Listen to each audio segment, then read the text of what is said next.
Kwa haraka kama umefuatilia game ya Simba na Al-Masry, unaweza ukaona kama Al-Masry amefanikiwa kumdhibiti Simba.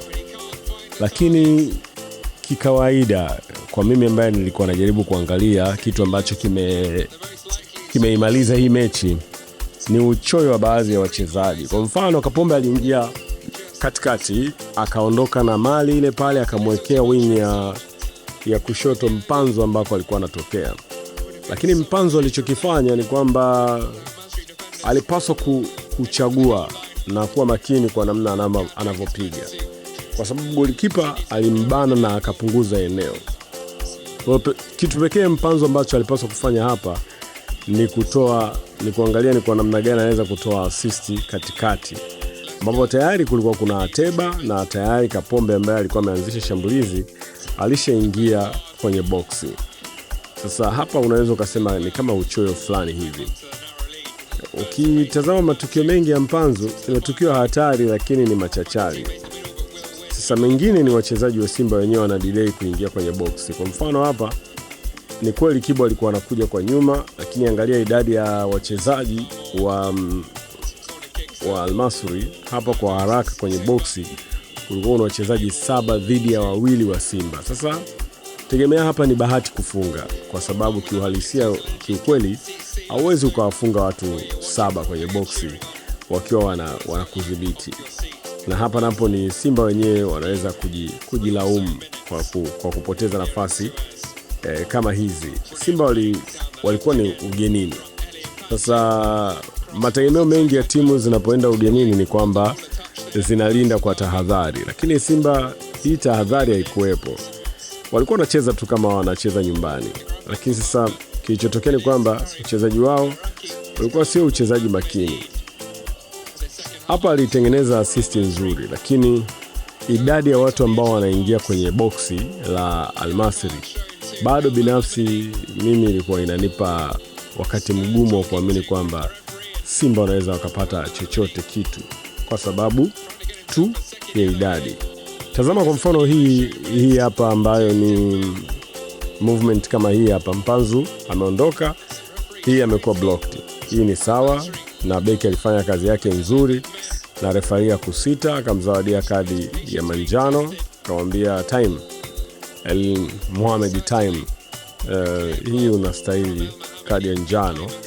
Na baadaye huyu ambaye alikuwa anambishia maamuzi jezi namba 20, jezi namba 30, Dekmom, na akajikuta amepewa kadi ya njano. Sasa tuangalie, kuna hii movement ambayo awali mpasia Kagoma alikuwa na option ya kumpa Kibo angempa pasi. Mpanzu alikuwa kwenye nafasi nzuri katikati, pia amezungukwa na watu, lakini ilikuwa ni pasi ya haraka, speed pia. Maamuzi ya Simba mara nyingi yalikuwa ni maamuzi ambayo sio sahihi kwa wakati husika. Nafikiri kocha Fadlu na benchi yake ya ufundi wanapaswa kufanyia kazi maamuzi ya wachezaji wa Simba, hasa wanapofika eneo la mwisho, kwa sababu walikuwa wanacheza vizuri, build up nzuri, lakini pasi nzuri. Kuna pasi nyingi zilikuwa zinapigwa zinakata defense na midfield, kiungo na midfield, kitu ambacho ndio kilikuwa sawa kabisa kwa Simba. Sasa kwa namna hiyo ni kitu kizuri, na Mpanzu kama volcano anafanyika kweli, alikuwa amelipuka, lakini ile rapture yake mwisho ilikuwa ni kama ni kitu kisichoweza kutimiza ule moto kuunguza. Volcano safamu ina moto, lava ile inapotoka inakuwa ya moto. Kwa hiyo Mpanzu movement zake nyingi zilikuwa hatari, lakini hazina madhara. Hatari pale, lakini hazina madhara. Sasa hiki ni kitu ambacho kinatakiwa kufanywa kazi. Sasa ukijaribu kuangalia hata hii foul namna ilivyopigwa, ni foul ambayo ilipigwa vizuri, lakini pia kimo cha wachezaji hawa wa Al-Masry kiliwasaidia kuweza kudhibiti. Ona movement hii, Mpanzu amechukua kijiji, ameamua kupiga, lakini alikuwa na nafasi ya kutoa pasi ili kuvunja ngome ya Al-Masry. Sasa huu mpira wa kurusha nao ulirushwa vizuri, lakini kwa namna ambavyo pia Simba nao waliutumia hapa, walikuwa kwenye nafasi ni wengi, kwenye box walikuwa wengi. Kwa hiyo angeamua kudondosha pasi ya kudondosha, kuvunja, kwa sababu alikuwa na nafasi ya kuweza ukitazama alikuwa na nafasi ya kuweza kupiga pasi. Mpanzo alikuwa nakabwa sana. Sasa hapo kuna watu watatu kwa wawili. Kwa hiyo kama mpira ungevuka hawa watu wawili badala ya maamuzi ya kuupiga, kiuhalisia aliupiga ukavuka watu watatu, lakini ulivuka ukaenda nje. Lakini kama ungeweza kuvuka kama pasi kwa hawa watu ambao walikuwepo hapa mbele yetu, mbele yake Mpanzu, ingewezekana kabisa hawa watu watatu wa Simba ambao ni washambuliaji walikuwa na nafasi ya kufanya chochote. Sasa nafikiri pia dakika hizi hapa mwamuzi, kocha alipaswa kufanya mabadiliko ili kuondoa ile hali ambayo wachezaji wa Simba pia walikuwa nayo. Ni kama wengine walishaona hii mechi ishakuwa ngumu pia kisaikolojia. Kulikuwa na changamoto ya kutatua hili tatizo la kisaikolojia. Sasa kuna mambo mengi yalijitokeza, lakini bado Simba wanaonekana wana kazi kubwa ya kuja kufanya kwa Mkapa.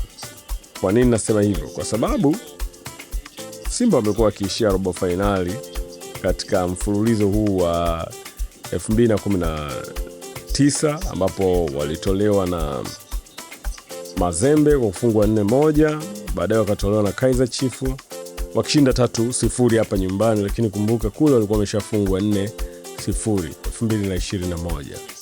Lakini wakaja 2023 walitolewa na Wydad kwa penalti 3-5. Simba waliondoka hapa wameshinda, lakini walivyoenda kule Wydad wakasawazisha ikawa 1-1. Maana yake huko Simba wameshinda 1, kule Wydad wameshinda 1. Hii ilikuwa ni 2023. 2024 Al Ahly ndio hawakuwa na mchezo. Waliwafunga Simba goli 1 hapa kwa 0. Baadaye wakaenda wakawafunga kule kwao goli 2-0. Wakawa wameondoa Simba kwenye mashindano.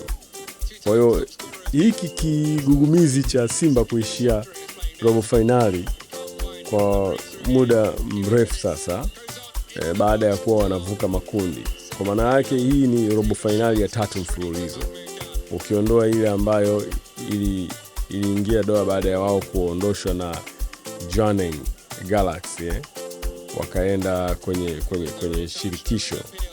Lakini hata hivyo baada ya kuondolewa na Jwaneng Galaxy walishia robo finali pia, ambako waliondolewa na Orlando Pirates kwa penalti 3-5.